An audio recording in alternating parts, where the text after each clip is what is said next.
దేవుని నామమునకు మహిమ కలుగునుగాక. అనుదిన పరిశుద్ధ గ్రంథ పఠనం. ఆగస్టు 3. ప్రార్థన. దయగల తండ్రి, కృపగల దేవ, పరిశుద్ధుడానికి వందనాలు, స్తోత్రాలు. గడిచిన దినములు కాచి కాపాడి మరి ఒక నూతన దినము మా జీవితాల్లో ప్రవేశపెట్టారు. మీకు వందనాలు ప్రభువా. ఈ దినం వాక్యము చదువుతుండగా నీ ఆత్మతో నింపి నడిపించండి. వాక్యం ద్వారా మాతో మాట్లాడండి. వినిన వాక్యం మా హృదయాల్లో ఫలింపచేయమని యేసుక్రీస్తు అతి పరిశుద్ధ నామములో అడిగి వేడుకొనుచున్నాం మా పరమ తండ్రి. ఆమేన్. యెషయా గ్రంథము 10 నుండి 14 అధ్యాయములు. 10వ అధ్యాయము. విధవరాండ్రు తమకు దోపుడు సొమ్ముగా ఉండవలననియు, తల్లిదండ్రులు లేని వారిని కొల్లపెట్టుకొనవలననియు కోరి న్యాయ విమర్శ జరిగింపకుండా దరిద్రులను తొలగించుటకును, నా ప్రజలలోని పేదల న్యాయమును తప్పించుటకును, అన్యాయపు విధులను విధించుట వారికిని, బాధకరమైన శాపములను వ్రాయించి వారికిని శ్రమ. దర్శన దినమున దూరము నుండి వచ్చు ప్రళయ దినమున మీరేమి చేయుదురు? సహాయము నొందుటకి ఎవరి యొద్దకు పారిపోదురు?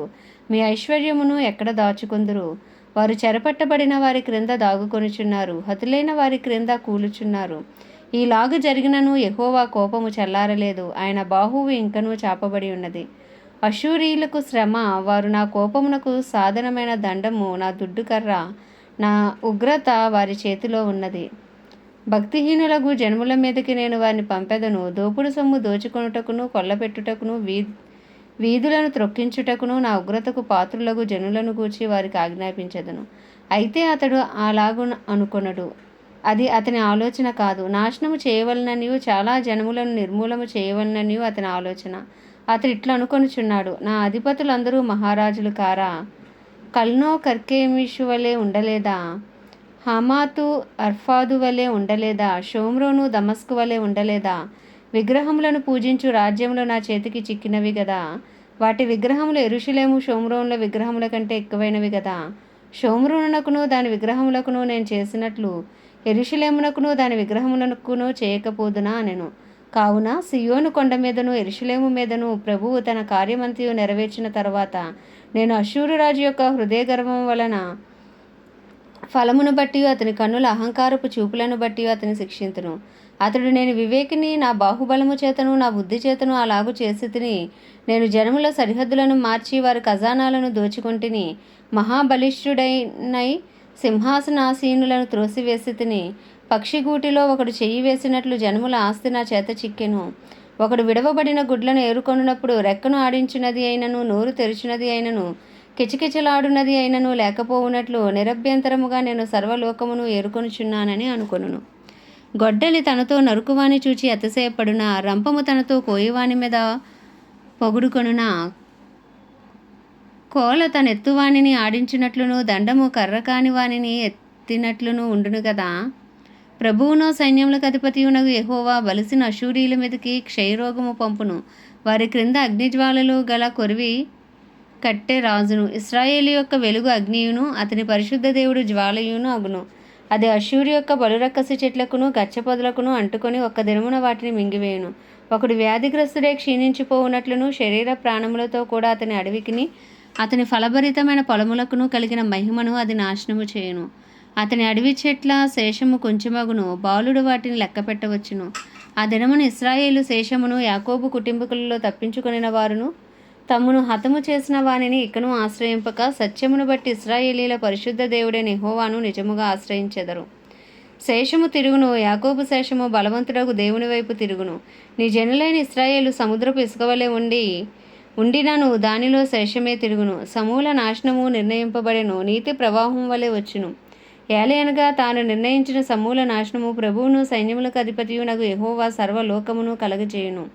ప్రభువును సైన్యములకు అధిపతియునగు యెహోవా ఇలాగు సెలవిచ్చుచున్నాడు, సియోనులో నివసించుచున్న నా జనులారా, ఐగుప్తీయులు చేసినట్లు అష్షూరు కర్రతో నిన్ను కొట్టి నీ మీద తన దండము ఎత్తినను వానికి భయపడకుము. ఇకను కొద్ది కాలమైన తర్వాత నా కోపము చల్లారును, వారిని నాశనము చేయుటకు నా ఉగ్రత తిరుగును. ఓరేబు బండ యొద్ద మిద్యానును హతము చేసినట్లు సైన్యములకు అధిపతియగు యెహోవా తన కొరడాలను వాని మీద ఆడించును. ఆయన దండము సముద్రము వరకు వచ్చును, ఐగుప్తీయులు దండమెత్తినట్లు ఆయన దాన్ని ఎత్తును.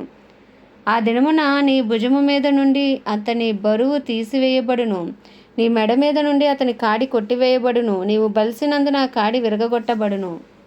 అష్షూరీయులు ఆయాతు మీద పడుచున్నారు, మిగ్రోన మార్గముగా పోవచున్నారు, మిక్మషులో తమ సామాగ్రి ఉంచుచున్నారు. వారు కొండ సందు దాటి వచ్చుచున్నారు. రామా వణుకుచున్నది, గెబాలో బస చేతుము రెండని అనుచున్నారు. సౌలు గిబ్యా నివాసులకు పారిపోవుదురు. గల్లీములారా బిగ్గరగా కేకలు వేయడి, లాయిషు ఆలకింపుము. అయ్యయ్యో, అనాతోతు మద్మేన జనులు పారిపోవుదురు, గిబా నివాసులు పారిపోదురు. ఈ దినమే దండు నోబులో దిగును, ఈ దినమే సియోను కుమారి పర్వతమును యెరూషలేము కొండ మీద వారు తమ చెయ్యి ఆడించుదురు. చూడుడి, ప్రభువును సైన్యములకు అధిపతియునగు యెహోవా భీకరముగా కొమ్మలను తెగగొట్టగా మిక్కిలి ఎత్తుగల చెట్లు నరకబడును, ఉన్నతమైనవి పడిపోవును. ఆయన అడవి పొదలను ఇనుప కత్తితో కొట్టివేయును, లెబానోను బలవంతుడైన ఒకని చేత కూలిపోవును. 11వ అధ్యాయం. యెష్షయి ముద్దు నుండి చిగురు పుట్టును, వాని వేరుల నుండి అంకురము ఎదిగి ఫలించును. యెహోవా ఆత్మ జ్ఞాన వివేకములకు ఆధారమగు ఆత్మ, ఆలోచన బలములకు ఆధారమగు ఆత్మ, తెలివిని యెహోవా ఎడల భయభక్తులను పుట్టించు ఆత్మ అతని మీద నిలుచును. యెహోవా భయము అతనికి ఇంపైన సువాసనగా ఉండును.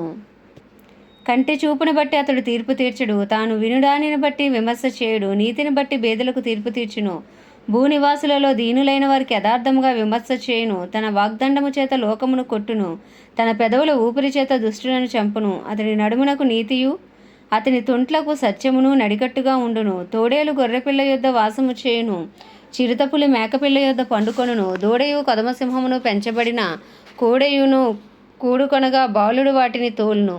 ఆవులు ఎలుగులు కూడి మేయును, వాటి పిల్లలు ఒక్కచోటనే పండుకొనును. ఎద్దు మేయినట్లు సింహము గడ్డి మేయును. పాలు కుడిచి పిల్ల నాగుపాము పుట్ట యొద్ద ఆటలాడును. మిడినాగు పుట్ట మీద పాలు విడిచిన పిల్ల తన చెయ్యి చాచును. నా పరిశుద్ధ పర్వతమందు అంతటను ఏ మృగమును హాని చేయదు, నాశనము చేయదు. సముద్రము జలముతో నిండి ఉన్నట్లు లోకము యెహోవాను గూర్చిన జ్ఞానముతో నిండియుండును. ఆ దినమున ప్రజలకు ధ్వజముగా నిలిచిచుండు యెష్షయి వేరు చిగురునొద్ద జనముల విచారణ చేయును. ఆయన విశ్రమ స్థలము ప్రభావము గలదగును. ఆ దినమున శేషించు తన ప్రజలు శేషమును అష్షూరులో నుండి, ఐగుప్తులో నుండి, పత్రోసులో నుండి, కూషులో నుండి, ఏలాములో నుండి, షీనారులో నుండి, హామాతులో నుండి, సముద్ర ద్వీపములలో నుండి విడిపించి రప్పించుటకు యెహోవా రెండవ మారు తన చేయి చాచును. జనములను పిలుచుటకు ఆయన ఒక ధ్వజము నిలవబెట్టును. భ్రష్టులైపోయిన ఇశ్రాయేలీలను పోగు చేయును. భూమి యొక్క 4 దిగంతముల నుండి చెదరిపోయిన యూదా వారిని సమకూర్చును. ఎఫ్రాయిమునకున్న మత్సరము పోవును, యూదా విరోధుల నిర్మూలమగుదురు. ఎఫ్రాయిము యూదా యందు మత్సరపడదు, యూదా ఎఫ్రాయిమును బాధింపదు.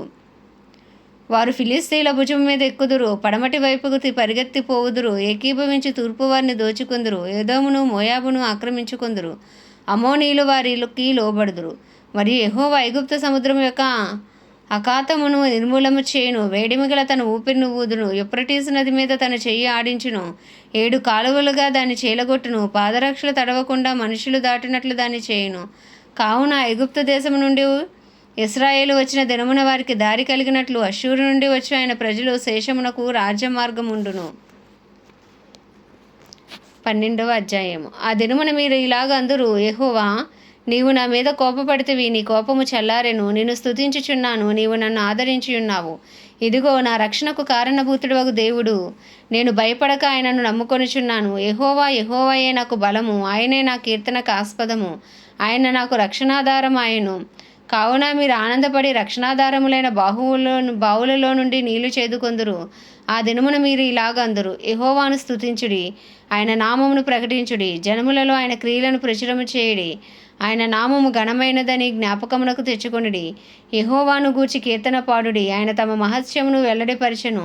భూమి అందంతటను ఇది తెలియబడును. సియోను నివాసి ఉత్సాహధ్వని బిగ్గరగా చేయము, నీ మధ్యనున్న ఇశ్రాయేలు యొక్క పరిశుద్ధ దేవుడు గనుడై ఉన్నాడు. 13వ అధ్యాయము.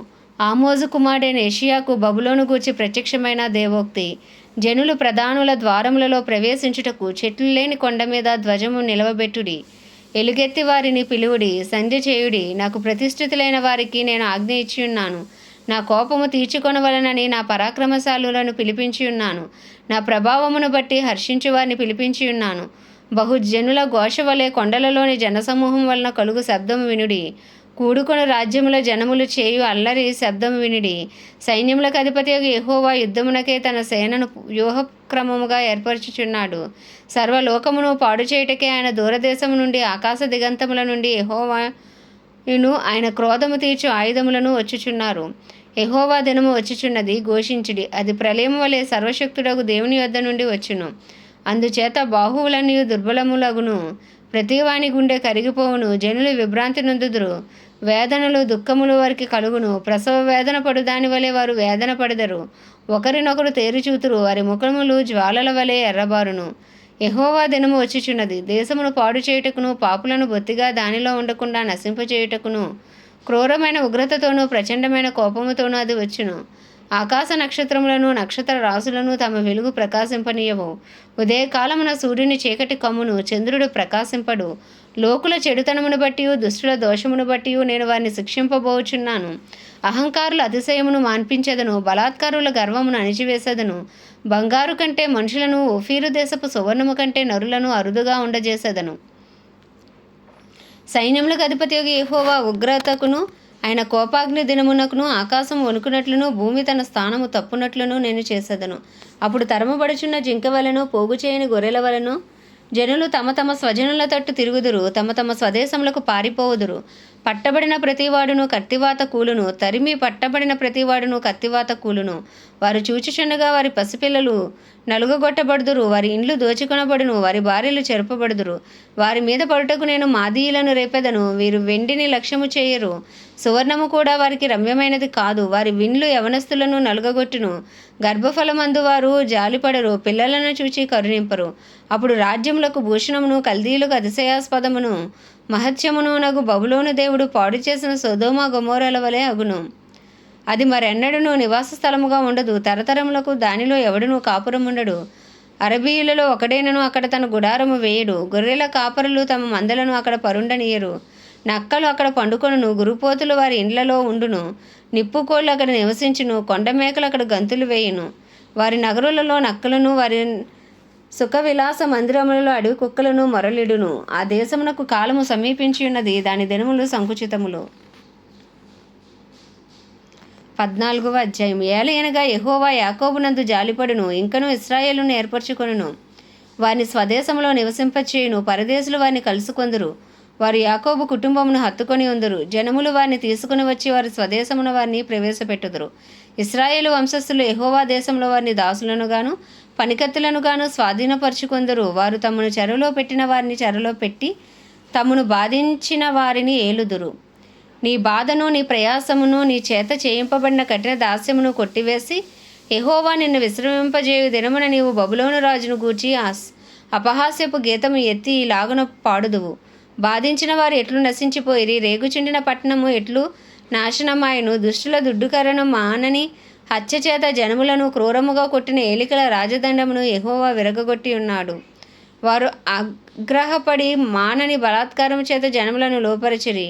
భూలోకమంతయు నిమ్మలించి విశ్రమించుచున్నది, జనములు పాడసాగుదురు.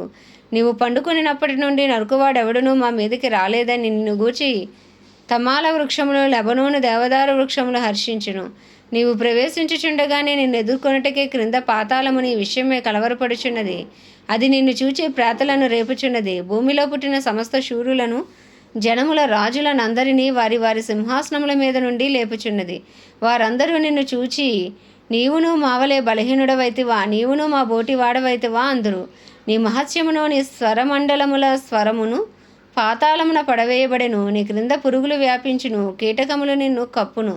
తేజో నక్షత్రమా, వేకువ చుక్క, నీ వెట్లు ఆకాశము నుండి పడితివి. జనములను పడగొట్టిన నీవు నేలమట్టము వరకు ఎట్లు నరకబడితివి. నేను ఆకాశమునకు ఎక్కిపోయేదను, దేవుని నక్షత్రములకు పైగా నా సింహాసనమును హెచ్చింతును. ఉత్తర దిక్కుననున్న సభాపర్వతం మీద కూర్చుందును, మేఘమండలం మీదకి ఎక్కుదును. మహోన్నతునితో నన్ను సమానునిగా చేసుకొందునని నీవు మనసులో అనుకొంటివి గదా. నీవు పాతాళమునకు నరకములో ఒక మూలకు త్రోయబడితివే.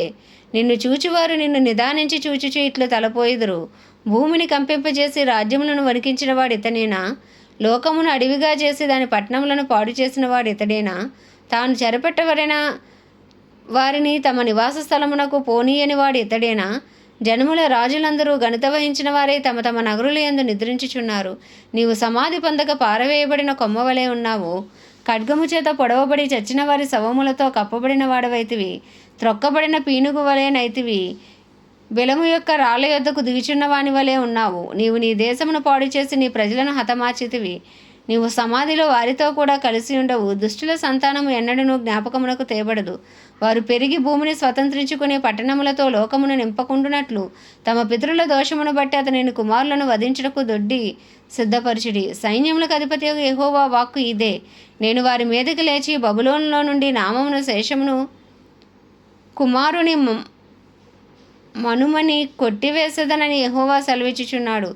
నేను దానిని తుంబోడికి స్వాధీనముగాను నీటి మడుగులగాను చేయుదును. నాశనమును చీపురు కట్టుతో దాన్ని తుడిచివేసదను అని సైన్యములకు అధిపతి యెహోవా సెలవిచ్చుచున్నాడు. సైన్యములకు అధిపతి యెహోవా ప్రమాణపూర్వకంగా ఇలాగ సెలవిచ్చుచున్నాడు. నేను ఉద్దేశించినట్లు నిశ్చయముగా జరుగును. నేను యోచించినట్లు స్థిరపడును. నా దేశంలో అశూరును సంహరించెదను. నా పర్వతముల మీద వాని నలగదొక్కెదను. వాని కాడి నా జనుల మీద నుండి తొలగిపోవును. వాని భారము వారి భుజం మీద నుండి తొలగింపబడును. సర్వలోకమును గూర్చి నేను చేసిన ఆలోచన ఇదే. జనములందరి మీద చాపబడిన బాహువు ఇదే. సైన్యములకు అధిపతి యెహోవా దాన్ని నియమించి ఉన్నాడు. రద్దుపరచగలవాడెవడు? బాహువు చాచినవాడు ఆయనే. దాన్ని త్రిప్పగలవాడెవడు? రాజైన ఆహాజు మరణమైన సంవత్సరమున వచ్చిన దేవోక్తి. ఫిలిస్తియా, నిన్ను కొట్టిన దండము తుత్తునీయులుగా విరవబడినని అంతగా సంతోషింపకము. సర్పబీజము నుండి మిడునాగు పుట్టును. దాని ఫలము ఎగురు సర్పము. అప్పుడు అతి బీదలైన వారు భోజనము చేయుదురు. దరిద్రులు సురక్షితముగా పండుకొందురు. కరువు చేత నీ బీజమును చంపెదను. అది నీ శేషమును హతము చేయును. గుమ్మమా ప్రలాపింపుమి, పట్టణమా అంగలార్పుమి. ఫిలిస్తియా, నీవు బొత్తిగా కరిగిపోయి ఉన్నావు. ఉత్తర దిక్కు నుండి పొగలేచుచున్నది.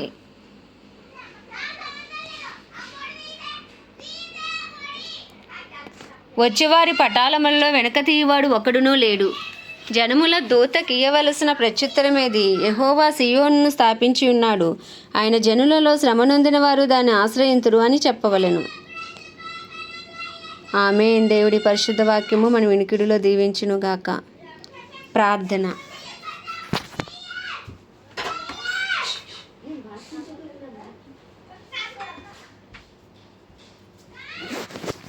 దయగల తండ్రి, కృపగల దేవ, పరిశుద్ధుడా, నీకు వందనాలు, స్తోత్రాలు. జీవాధిపతి, న్యాయాధిపతి, మృత్యుంజయుడా, మహాగణుడా, మహిమా ఘనతకు అర్హుడా, యోగ్యుడా, పూజ్యుడా తండ్రి, నీకు వందనాలు, స్తోత్రాలు. మనదిన అపరాధములు, పాపములు, శాపములు, దోషములు దయతో క్షమించండి. నీ పరిశుద్ధ రక్తంతో నన్ను కడగండి అయ్యా, శుద్ధీకరించండి ప్రభువా. అయ్యా, మీ సన్నిధి కాంతి మా మీద ప్రకాశింపచేయండి తండ్రి. నాయన, నీ చిత్తానుసారంగా, నీ హృదయానుసారంగా జీవించే కృప మాకు దయచేయండి ప్రభువా. నీకే వందనాలు, స్తోత్రాలు, స్తుతులు. మా కుటుంబస్తుల పాపములు సైతం దయతో క్షమించండి. మా పట్టణాన్ని, మా ఇరుగు పొరుగు, మా బంధువులు, స్నేహితులు అందరినీ రక్షించండి ప్రభు. ఏ ఒక్క ఆత్మ నశించిపోకుండా నీ కృప కలుగును గాక అని ప్రార్థిస్తున్నాం తండ్రి. నాయనా, అలాగే తండ్రి, ప్రపంచ దేశాలన్నింటినీ, వాటిని పరిపాలిస్తున్న రాజులను, వారి కింద పనిచేస్తున్న అధికారులకు నీ కృపను అనుగ్రహించండి. నీతి న్యాయంతో పరిపాలించడానికి కావాల్సిన బుద్ధి, జ్ఞాన, వివేకములను దయచేయండి. ప్రపంచ దేశాలన్నింటినీ జ్ఞాపకం చేసుకుని ఇజ్రాయెల్ సరిహద్దుల సమాధానం ఉంచి ఇజ్రాయెల్ ప్రజలకు క్షేమం అనుగ్రహించండి ప్రభా. అయ్యా, ఈ దినం ప్రత్యేకించి మా భారతదేశం కొరకు ప్రార్థిస్తున్న 144 కోట్ల భారతదేశ ప్రజలను దర్శించండి, రక్షించండి, మనోనేత్రాలు వెలిగించండి. ఏ ఒక్క ఆత్మ నశించిపోకుండా అందరూ రక్షించబడినట్లు ఒక బలమైన ఉజ్జీవాన్ని భారతదేశంలో రగిలించండి ప్రభు. ఏ ఒక్క ఆత్మ నశించిపోవటానికి వీల్లేదు. అందరూ అంతటా అయ్యా రక్షించబడే సువార్తకు అయ్యా లోబడే కృప యేసుక్రీస్తు నామంలో కలుగునుగాక అని ప్రార్థిస్తున్నాం ప్రభు. దైవజనులందరి కొరకు కూడా ప్రార్థిస్తున్నాం. వారిపై నీ కృప కలుగునుగాక. వారి రాకపోకల్లోని కాపుదల, భద్రత, నిలబడిన చర్య ప్రతి చోట బలమైన అభిషేకంతో వాక్శక్తిని అనుగ్రహించి బలముగా మీరు వాడుకోమని ప్రార్థిస్తున్నాం ప్రభా. అయ్యా, నీకే వందనాలు. వారి కుటుంబాలన్నింటినీ నీ రక్త ప్రోక్షణ కింద ఉంచండి. క్రైస్తవులందరినీ రూపాంతరపరిచి నీ రూపులోకి మార్చుకోండి. డినామినేషన్స్ భేదములు తొలగించండి. పరిశుద్ధాత్మను, వరమును ప్రతి ఒక్కరికి మీరే దయచేయండి ప్రభా. ఆత్మ ఫలము కలిగే క్రైస్తవులందరూ జీవించే కృపను మీరు దయచేయమని వేడుకుంటున్నాం ప్రభా. ఈ దినం ప్రత్యేకించి ఛత్తీస్గఢ్ రాష్ట్రం కొరకు ప్రార్థిస్తున్నాం. ఛత్తీస్గఢ్ రాష్ట్రంపై నీ కృప కలుగునుగాక, నీ కనికరం దిగి వచ్చునుగాక, నీ దయ దిగి వచ్చునుగాక. అయ్యా నీ సన్నిధి కాంతి రాష్ట్రం మీద ప్రకాశించబడునుగాక. ఈ రాష్ట్ర సీఎంని, అయ్యా గవర్నర్ని, ఎమ్మెల్యేలు, ఎంపీలని, ఐఏఎస్ ఐపీఎస్ ఆఫీసర్ని, వారి కింద పనిచేసిన అధికారుల్ని అందరినీ నీ హస్తాలకు అప్పచెప్పుకున్నా. వారికి నీ కృప కలుగునుగాక. వారిని దర్శించండి, వారితో మాట్లాడండి, వారి మనోనేత్రాలు వెలిగించండి, హృదయాలు తెరవండి. అయ్యా ఛత్తీస్గఢ్లోనైనా అయ్యా సువార్తకు విరోధంగా రూపించబడుతున్న ప్రతి ఆయుధం యేసుక్రీస్తు నామంలో లయపరచబడునుగాక. అయ్యా ఛత్తీస్గఢ్కి గొప్ప విడుదల కలుగునుగాక. సువార్త కొరకు ద్వారాలు యేసు నామంలో తెరవబడునుగాక. అయ్యా తండ్రి సువార్తకు విరోధంగా రూపించబడిన ప్రతి ఆయుధం యేసు నామంలో లయపరచబడునుగాక. అయ్యా ఛత్తీస్గఢ్ రాష్ట్రం అంతా యేసు క్రీస్తు నామంలో రక్షించబడునుగాక. గొప్ప విడుదల నాయన అయ్యా తండ్రి ఛత్తీస్గఢ్ రాష్ట్రానికి వచ్చునుగాకని ప్రార్థిస్తూ ప్రభువా ఉదయకాలం నీ చిన్ని ప్రార్థన మనవి నీ పాద సన్నిధికి చేర్చుకోమని యేసుక్రీస్తు అతి పరిశుద్ధ నామంలో అడిగి వేడుకొనిచున్నాం మా పరమ తండ్రి, ఆమేన్. పరలోకమందున్న మా తండ్రి, నీ నామం పరిశుద్ధపరచబడునుగాక, నీ రాజ్యము వచ్చునుగాక, నీ చిత్తము పరలోకమునందు నెరవేర్చబడుచున్నట్లు భూమి యందును నెరవేర్చబడునుగాక. మా అనుదిన ఆహారం నేడు మాకు దయచేయము. ఎలా అపరాధం చేసిన వారిని మేము క్షమించిన ప్రకారం అపరాధములు క్షమించుము. మమ్మల్ని శోధనలోకి తేక దుష్టుడి బారి నుండి తప్పించము. ఎందుకంటే రాజ్యము, బలము, శక్తి, మహిమయు నీవే ఉన్నది. ఆమేన్. ప్రభు యేసు రక్తమే జయం, ప్రభు యేసు వాక్యమే విజయం, ప్రభు యేసు నామంలో సంపూర్ణ విజయము కలుగునుగాక. ఆమేన్, ఆమేన్, ఆమేన్.